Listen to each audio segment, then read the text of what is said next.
우리가 지난주에는 히스기야를 봤는데요. 다윗도 마찬가지고 솔로몬도 마찬가지고 히스기야도 마찬가지고 요시야도 마찬가지예요. 역대기에서 말하고 싶은 건 뭐냐면 그런 거예요. 다 동일한 거예요. 동일한. 하나님의 은혜를 경험하고 주의 성전을 향하여 그리고 온 백성들을 이끌고 예배 자리로 나가잖아요. 그런 모습들 속에서 하나님 축복하시고 역사하시는 것이 역대기의 말씀이에요. 오늘은 요시야 왕에 대해서 볼 거예요. 요시야 왕은 열왕기에 보면 왕들이 한 40명 넘게 나오는데 그 40명 넘는 왕 중에서 솔로몬 이후에 40명이 넘는 왕 중에서 100점 만점에 100점을 맞은 유일한 왕이 있는데 그 왕이 바로 이 요시야 왕이에요. 다른 왕들은 뭐는 잘했어. 근데 산당들을 제거하지 아니하였으므로 이 말씀이 꼭 나와요.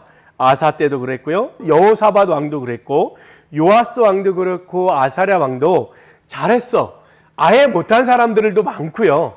그 중에서 그나마 좀 잘했다고 하는 사람들도 끝에가 평가가 뭐냐면 산당들을 제거하지 않았다. 근데 유일하게 이 요시야 왕은 하나님이 칭찬하는 왕이에요. 그러니까 어떻게 보면 열왕기나 역대기에서 보면 요시야 왕이 중심이에요. 중심. 히스기야 왕도 잘했지만 가장 처음부터 끝까지 그리고 무엇보다 잘한 건 뭐냐면 이 요시야 왕은 율법을 중심으로 율법을 읽고 그 율법대로 지킨 왕으로 기록되어 있어요. 그래서 이 요시야가 특별히 모든 왕들 중에 최고로 칭찬받고 하나님 앞에 인정받은 왕이 될 수 있다는 거예요. 이 요시야의 이야기는 이렇습니다. 요시야가 8살에 왕이 돼요. 8살에 왕이 되고 그 다음에 왕이 된 이후에 어느 순간 주님을 찾게 되고 다윗의 하나님을 찾았다 이런 표현이 있죠. 주님을 찾게 되고 그래서 주변의 산당들을 다 정리해요. 그 다음에 성전을 수리하죠. 역대기에는 늘 성전과 예배라고 그랬죠. 성전을 수리하는데 수리하다 보니까 대제사장이 거기서 율법책을 발견해요. 많은 학자들이 신명기서일 거다. 왜냐하면 법전에 대한 것, 율법에 대한 거는 신명기만큼 강력한 게 없어요. 그래서 신명기 말씀이 발견된 게 아닐까. 그래서 그 말씀을 발견하고 요시야 왕이 그 말씀을 읽음과 동시에 옷을 찢고 회개해요. 그 다음에 온 이스라엘을 불러 모아서 그 율법을 듣게 해요. 읽어주죠. 다 읽게 하죠.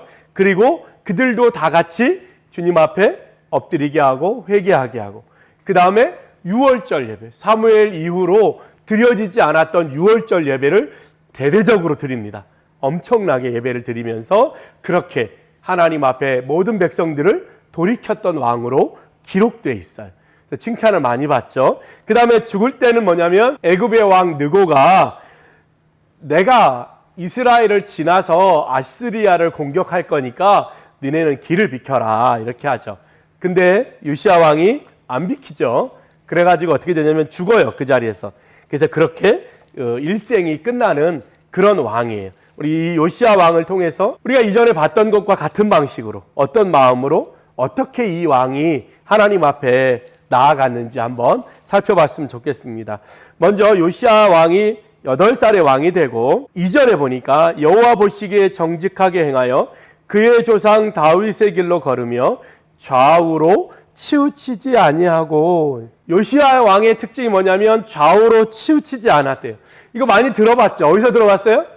여호수아 때 들어봤죠. 모세 오경에 창세기, 출애굽기, 레위기, 민수기, 신명기 중에 유일하게 좌우로 치우치지 아니하였다라고 하는 문구가 나오는 성경이 신명기예요. 그러니까 아마도 신명기서를 기준으로 해서 왕을 평가할 때 이 구절이 나온 거예요. 좌우로 치우치지 않았다.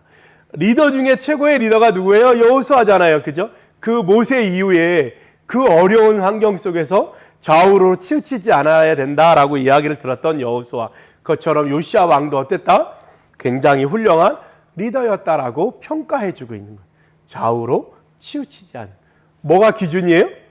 율법이 기준이에요. 하나님의 말씀이 기준이 돼서 그 율법에서 벗어나지도 넘치지도 않게 그 길을 걸었다. 이렇게 칭찬하죠.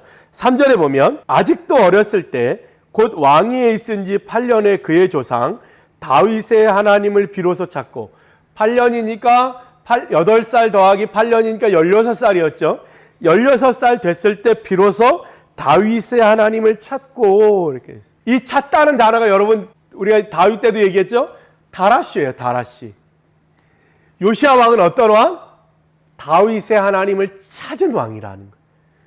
그래서 최고의 칭찬이죠. 다윗과 같이 하나님을 찾은 다라시한 훌륭한 왕이었다 그랬죠. 그래서 똑같은 이야기가 열왕기에 나오는데, 열왕기에는 성전을 정리하다가 율법책을 발견한 그때부터 기록돼 있어요. 그러니까 18년 정도 됐을 때, 왕이 된 지 18년에 성전 수리를 하는데 그때서부터 기록돼 있어요. 근데 역대하에는 뭐라고 되어 있냐면, 요시야 왕이 뭐예요?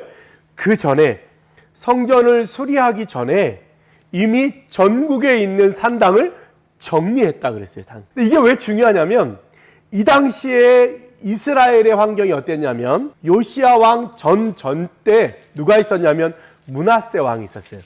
므낫세 왕이 얼마나 대단한 왕이었는지, 열왕기에 나오는 왕들 중에 최고로 악한 왕이, 하나님의 성전을 성전답지, 하나님의 성전 안에 우상들을 제외 갖다 놨어요. 하나님에 대한 것들은 다 갖다 버리고, 그리고 거기에 바알과 몰록과 엄청난 우상들을 섬기는 것을 다 거기서 하는 거예요. 하물며 자기의 자식을 불 가운데로 지나가게 하는 우상을 섬기는 사람도 있었다는 거예요. 그러니까 이 당시에 요시야 시대에 얼마나, 므낫세가 최고로 악한 왕이에요. 그러니까 타락할 만큼 엄청나게 타락해서 하나님을 다 떠났어요. 근데 요시야가 어떻게 해요? 그 혼란한 때에 산당들을 정리하기 시작한 거예요. 왜? 다윗의 하나님을 찾았거든. 요시야는 다윗의 하나님을 찾은 그런 왕이에요. 그러니까 마음이 어떻게 해요? 하나님을 찾으니까, 내가 하나님을 찾았어, 다윗의 하나님 찾는데 그 다음에 하나님 어떻게 합니까? 이렇게 한 게 아니라 자기가 할 수 있는 모든 것을 동원해서 성전을 치우고 산당들을 없애고, 그리고 우상 숭배하던 모든 것들을 다, 하물며 불에 태워서 가루를 만들어서 그거를 막 무덤에다 갖다 뿌리는 그러한 일들로 인해서 깨끗하게 정리하는 왕이었다는 거예요. 그러니까 이 요시야가 얼마나 대단하냐면, 그렇게 악한, 그렇게 어려운 시대에 산당을 정리하고 성전을 수리하던 사람이, 그것이 가능했던 게 뭐예요? 다윗의 하나님을 찾고. 다른 데 있지 않아요. 수많은 지식과 수많은 물질로 있지 않고 하나님을 찾는 데서부터 변화가 시작되고, 그 변화는 마음만 먹는 게 아니라 어떻게 해요? 삶으로 드러나는 거예요. 드러나는 거예요. 그래서 뭐요? 비로소 이스라엘 백성들이 하나님께로 마음을 돌이키게 한 왕, 그 왕이란 다라시안 왕이라는 거예요. 그래서 요시야가 굉장히 100점 만점에 100점인 왕이 되는 거예요. 하나님을 열심히 찾아. 그 찾는 것이 어떻게 해요? 마음에 불같이 일어나서 삶으로 자기가 가지고 있는 모든 것들, 자기의 나라와 남쪽뿐만 아니라 북쪽에 있는 모든 백성들에 이르기까지 산당들을 정리하는 역사가 있는 거예요. 그 다음에 이 요시야 왕이 뭘 했냐면, 성전에서 율법을 발견하죠. 청소하다가 다 정리하다가 율법을 발견해서 회개해요. 주님 앞에 엎드려서 옷을 찢고 회개합니다. 주님, 우리가 주님을 떠나서 이렇게 살아서 이제 하나님 앞에 재앙을 받을 건데, 주님, 우리가 온전히 주님께 돌아가겠습니다. 그래서 하나님이 뭐라고 응답하시냐면, 내가 이 백성을 징계할 건데, 근데 너의 삶을 내가 귀하게 여겨서 너 살아생전에는 안 하겠다, 이러는 거예요. 그래서 결국 요시야가 죽은 이후에 바벨론에 져서 끌려갔죠. 그죠? 포로 생활을 하게 됩니다. 근데 요시야에게 하나님이 칭찬하면서 너가 살아있을 때는 안 하겠다는 거예요. 그래서 너는 내가 이스라엘을 징계하는 걸 보지 않게 해주겠다, 그렇게 얘기하죠. 그 다음에 요시야가 모든 백성들을 불러 모아서 예배를 드립니다. 유월절 예배를. 이스라엘에서 유월절은 출애굽의 시작이에요. 굉장히 중요한 절기예요. 그죠? 그래서 어린 양을 잡아서 문을 밟으면 죽음의 사자가 그 이스라엘 백성들의 집을 넘어갔다 하는 유월절이죠. 그죠? 11개의 똑같은 사건에 11개는 3절밖에 안 나와요. 이 유월절 예배 사건이. 근데 역대기에는 19절이나 나와요. 그러니까 유월절 예배가 역대기에는 중요한 거예요. 중요한 거예요. 그래서 예배 드리는, 왕이 모든 백성들이 이끌고 예배 드리는 거. 근데 그 예배 가운데 특별히 역대기에 차이가 있어요. 그게 뭐냐면 레위인들이 굉장히 중요하게 나와요. 예배만 드릴 뿐만 아니라 그 예배에서 레위인들이 차지하는 역할들이 굉장히 많아요. 그리고 어디까지 역할을 해야 되는지도 기록해 놨어요. 그러니까 다시 말로 하면 뭐예요? 역대기에는 예배만 드리는 것이 중요한 게 아니라 뭐예요? 그 예배가 계속될 수 있도록 체계를 세우는 거예요. 자, 양을 잡는데 제사장들이 모자랄 거야? 그러니까 레위인들이 너희들이 도와줘야 돼. 그래서 레위인들이 양과 소를 잡는 걸 도와주고 그 다음에 너희들이 찬양을 맡아야 돼. 너희가 문지기를 해야 돼. 그런 이야기들을 이 역대기에는 기록하고 있어요. 똑같은 사건을 11개에는 3절밖에 안 하는데 역대기에는 19절을 기록하면서 예배가 예배다워지도록, 예배에 누가 어떤 역할을 해야 되는지가 기록되어 있어요. 거기에 중요한 역할을 누가 한다? 레위인들이 한다. 그죠? 그거예요. 그래서 열왕기의 요시야는 율법책을 발견하고 개혁을 한, 종교개혁을 한 사람으로 기록되지만 역대기에는 성전의 질서를 회복하고 그리고 레위인들을 중심으로 예배를 체계를 잡는 거예요. 그래서 그 예배가 어떻게 해요? 계속되어질 수 있도록. 왜 이걸 기록했다 그랬어요? 에스라 느헤미야가 바벨론에서 돌아온 때 기록이잖아요. 거기 보면 레위인들이 바벨론에서 돌아올 때 레위 사람들이 하나도 없었다 그랬어요. 예배를 도와줄 사람이 아무도 없는 거예요. 하물며 느헤미야에는 레위인들에게 몫을 주지 않으니까 다 어떻게 해요? 밭에 가서 일했다 이렇게 했어요. 그러니까 오늘 역대기를 기록할 때 요시야 왕이 유월절 예배를 드렸는데 그때 레위인들의 역할이 이러이러했고 레위인들은 이런 일들을 해야 되고 그런 이야기들을 적어놨어요. 다시 말로 해서 뭐예요? 지금 너희들은 어떻게 해라? 예배를 그렇게 드려야 된다. 그리고 그 예배가 계속되도록 너희들이 준비해줘야 된다. 그 얘기를 계속 하고 있어요. 그러니까 요시야 왕이 칭찬받은 이유는 뭐예요? 성전을 온전케 하고 예배를 드릴 수 있도록 준비하고 그 다음에 유월절 예배를 통해서 모든 백성들이 예배를 드리게 하고 그 예배가 한 번만이 아니라 계속될 수 있도록 레위인들을 세웠다. 그래서 요시야 왕이 위대하다고 말하는 거예요. 그리고 또 히스기야, 다윗, 솔로몬 때 본 것처럼 자기 소유를 내어놓아요. 역대하 35장 7절에 보면 자기가 가지고 있는 것들을 내어놔서 레위인들에게 주죠. 제사장과 레위인들에게 몫으로 나눠줘요. 뭐 하도록? 예배하도록. 그랬더니 왕이 그렇게 하니까 어떻게 해요? 방백들도, 부자들과 관리들도 자기의 몫을 내어놨어요. 그래서 유월절 예배가 풍성하게 드려지도록 그렇게 만들죠. 히스기야도 그랬죠. 자기 것을 내어놓잖아요. 솔로몬도 그렇죠. 자기 것을 내어놓아요. 다윗도 마찬가지고요. 동일해요. 예배가 되어지도록 성전을 위해서 자신의 것들을 자원하여 드리는 사람들, 그런 사람들이 어떻게 해요? 100점 만점에 100점을 주는 왕이 된다는 거예요. 그래서 지난주에 말씀드렸잖아요. 다윗이든 솔로몬이든 히스기야든 요시야든 상관없어요. 누가 됐든 하고 싶은 얘기는 같은 얘기예요. 성전과 예배가 온전히 서야 되고 예배가 한 번뿐만 아니라 계속되어질 수 있도록 자원하는 사람들이 있어야 된다. 그렇게 기록하고 있죠. 그러니까 역대기 말씀을 가만히 보면 의도가 분명해요. 그리고 그 의도를 가지고 끝까지 모든 사람들에게 적용되도록 이끌어가요. 그러니까 이 역대기를 읽는 현재의 사람들은 어떤 마음이에요? 야, 우리가 성전을 새롭게 해야 되겠다. 그리고 우리가 모여서 예배해야 되겠다. 그리고 예배가 계속되어질 수 있도록 우리가 자기의 것을 드려야겠다. 이런 마음을 이 역대기를 읽으면서 계속해서 깨닫게 되는 거예요. 그게 맞아.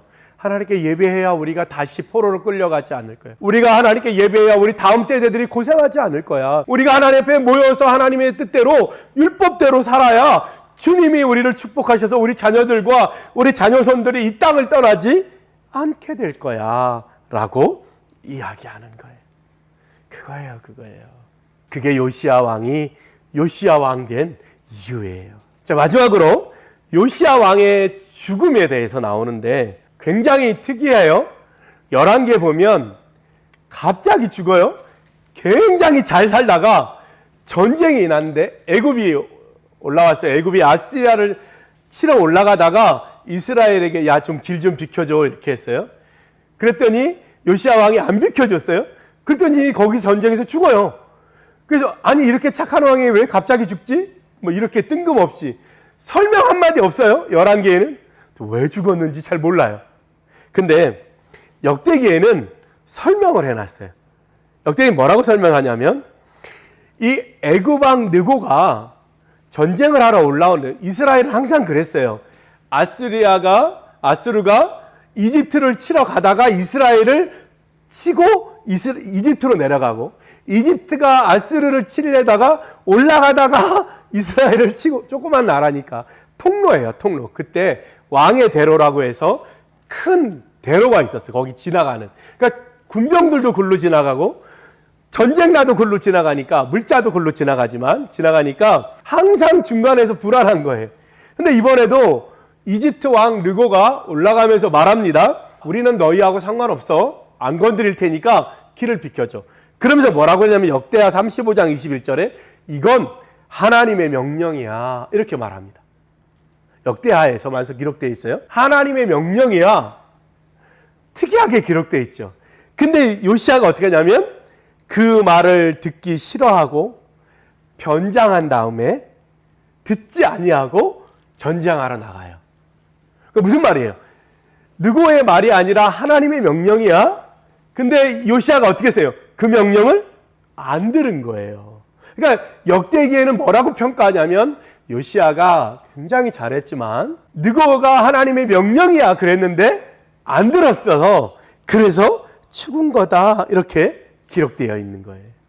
그러니까 11개 읽다 보면 갑자기 뜬금없이 죽는데 역대기에는 그걸 풀이해놨어요. 이유가 있는데 하나님의 말씀을 안 들었다. 근데 오히려 아까 말한 최고의 악한 왕 므낫세 왕이 있어요. 므낫세 왕이 온갖 왕들 중에 제일 악한 왕이었어요. 그래서 11개에는 므낫세가 최고로 악하고 가장 악해서 하나님께 징계받아 죽어요. 근데 역대기에는 뭐라고 기록됐냐면 회개를 해요. 달라요. 그래서 므낫세가 끌려간 다음에 회개해서 하나님이 그의 기도를 들어서 돌아오게 해서 다시 왕으로 세웠다 이렇게 돼 있어요. 그러니까 뭐예요?